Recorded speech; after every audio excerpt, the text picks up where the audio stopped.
All right. So we know that Dean was really strong at quarterback with Mahomes. That's really a great anchor for your team. Prescott can fill in as your flex, and in a bye week, I think he even had another quarterback. He looked really good at running back. When you have Saquon Barkley, it's hard to look bad. He's got Cook, who's got huge bell cow potential. So it's very rare that you'd have two huge bell cows on your team and the best quarterback in the league. But Dean is looking strong.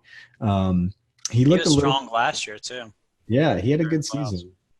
Um, he looked a little thin at wide receiver. He had Julio as a nice anchor, but really behind that, Godwin has some upside potential, and then it really was thin. So clearly he needed to address the receiver position. At tight end is something I'm going to have a hard time talking about throughout this because people can value it so much differently in this league.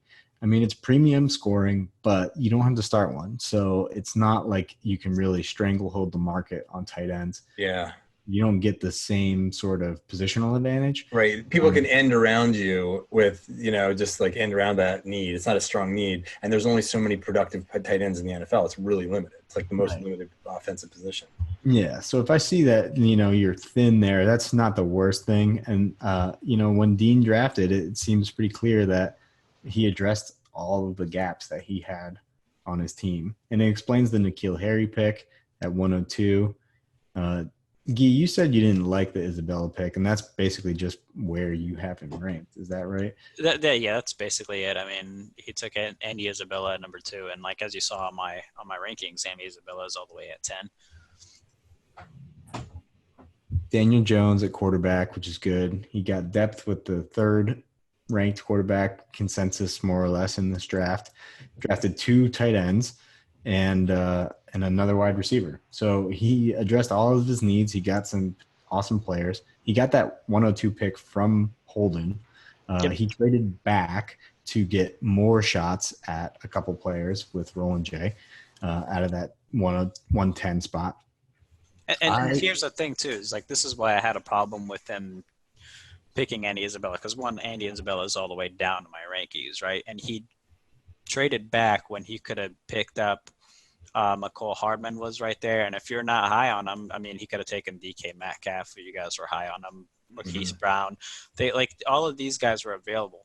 And he took Andy Isabella before Marquise Brown too, even though he traded back. So like to me, that just put a giant bad taste in my mouth.